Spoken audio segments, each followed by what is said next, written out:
This is the Lone Creator YouTube. We hope this video helps. In this video, I will explain how to use Gemini API Key in Python Easy Guide. Create a Gemini API Key in your account, copy it, and save it in a secure environment variable called Gemini API Key. Install the official client with pip, import the client in Python, and instantiate it using the environment variable. Use clear exception handling, limit requests with sleep or backoff, and never hardcode keys in source control. Open your project, pip install the Gemini client, and load OS to read OS. Environ Gemini API Key. Initialize the client with that key, set a timeout, and prepare a simple request to the text generation endpoint. Pass inputs as JSON, check responses for status codes, and parse the return content.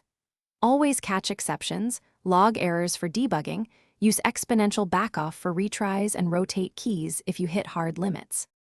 In production, treat the API key as a secret and limit who can access it. Use secrets managers like AWS Secrets Manager, Google Secret Manager, or HashiCorp Vault to provide keys at runtime. Enforce least privilege on the key, rotate it regularly, and monitor usage for anomalies.